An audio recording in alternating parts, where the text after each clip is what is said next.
What's going on, YouTube? It's your boy, CamATL, and welcome back to another NFL video with your boy. We got a showdown slate tonight. Thursday night showdown, a little juicy, nice little slate to start off this week 6, ladies and gentlemen.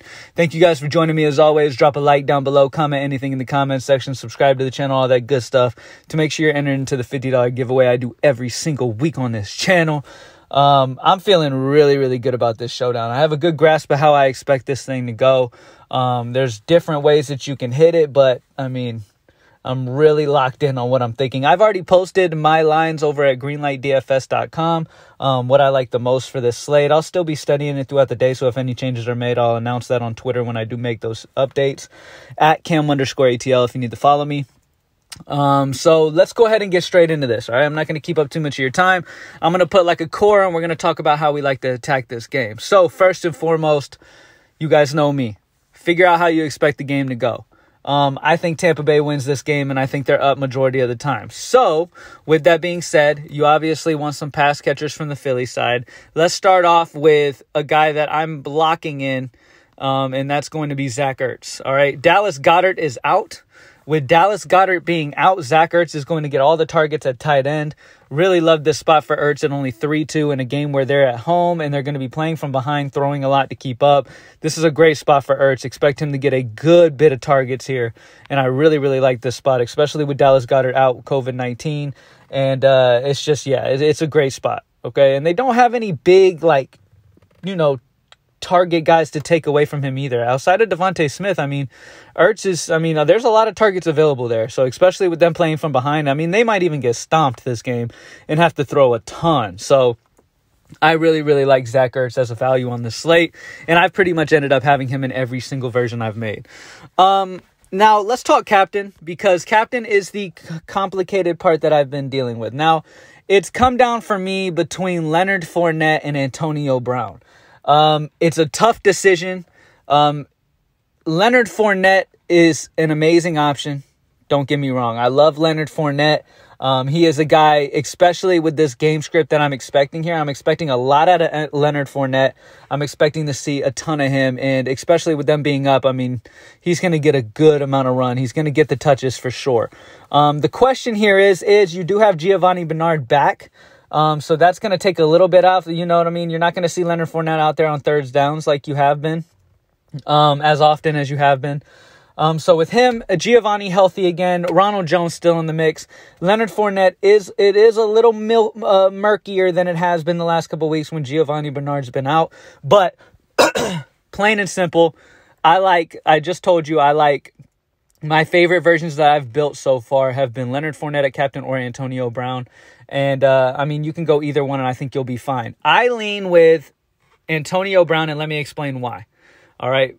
Draftkings is a PPR format. All right. Full point PPR over on Draftkings.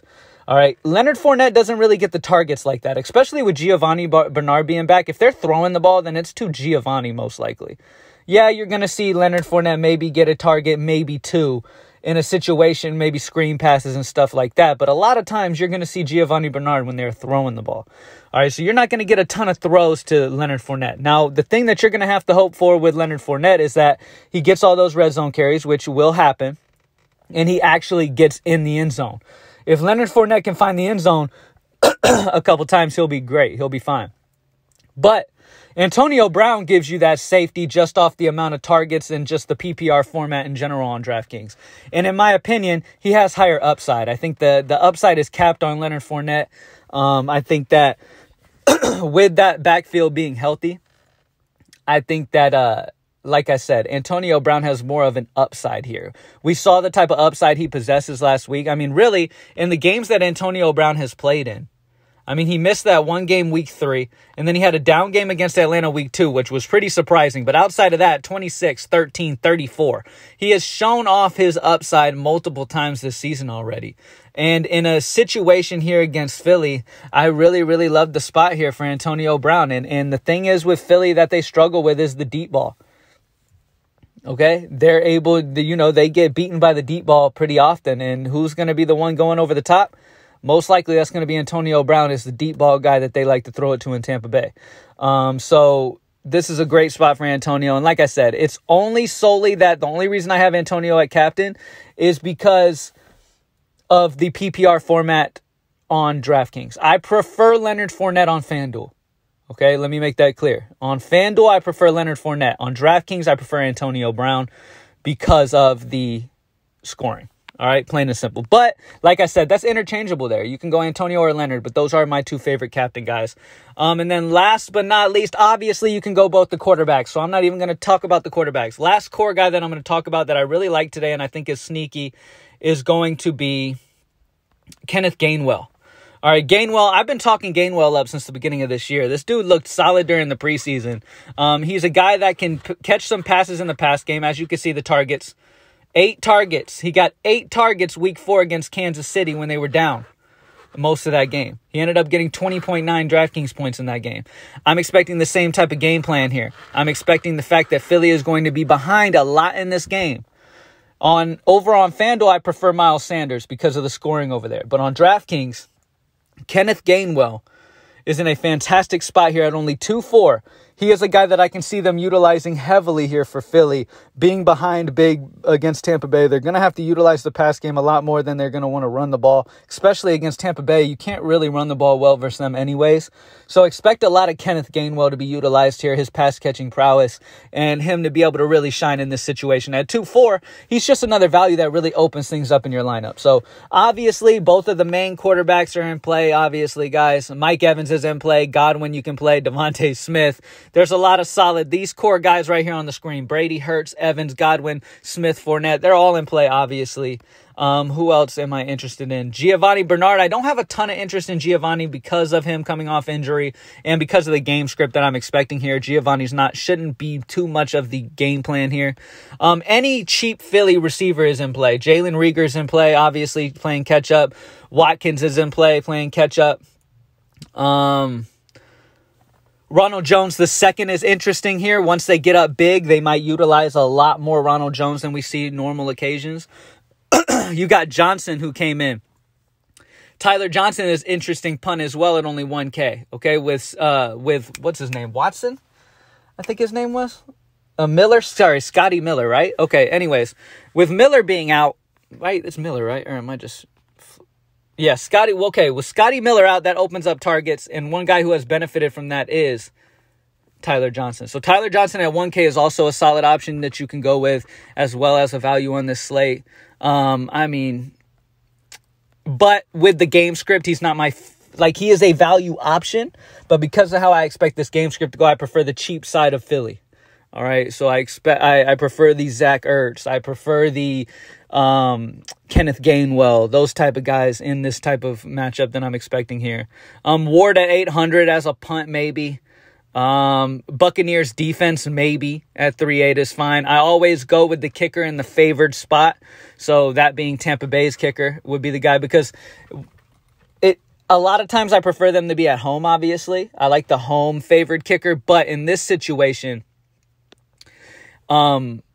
with Tampa Bay, once a team gets up big, a lot of times they don't push it too much once they get in the red zone. They just say, screw it. Okay, let's go ahead and just punt it. You know what I mean? And they just go ahead and kick these longer field goals in situations where they're up big already. They just play it safer once they get up big. Yeah, the kicker's obviously a solid spot for suck up. I'm not interested in the Philly kicker too much just because game script doesn't really, I'm expecting Philly to have to go for it a lot here. Trying to keep up. It could be a lopsided game, but who knows? Maybe Philly at home is able to keep this competitive in some way. But outside of that, we've talked about pretty much everything that I'm interested in, man. The core of guys is, I like Antonio Brown at captain, like I talked about. The only negative, there's negatives for either one, Fournette or Antonio. So you could look at it like this. Game being up, for Fournette, right? The positives. Game script. He should get a good bit of run. They're going to be up against Philly. Philly's given it up to the run last couple weeks. And it's a solid matchup for Fournette. Negatives. You never really know what to expect here. Tom Brady could throw it in for a touchdown pretty easily. He could get vultured by Ronald Jones. Giovanni Bernard is going to take away some of his pass catching ability. All of those things are kind of a down part for Leonard Fournette as well. It kind of caps his upside. All right. Antonio Brown.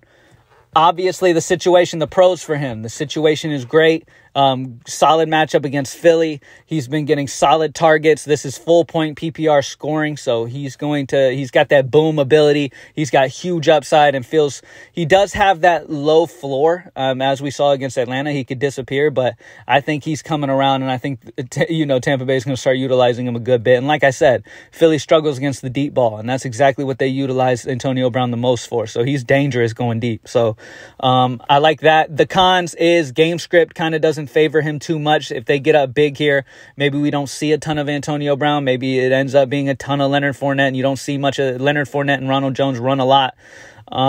But another pro is it could be because of Antonio Brown that the game is up to begin with. So I don't know. There's multiple ways that you could look at it. Like I said, the only reason I cited Antonio Brown here is because it is full point PPR scoring on DraftKings, and I'm expecting Antonio Brown to be part of the reason why they're up big to begin with.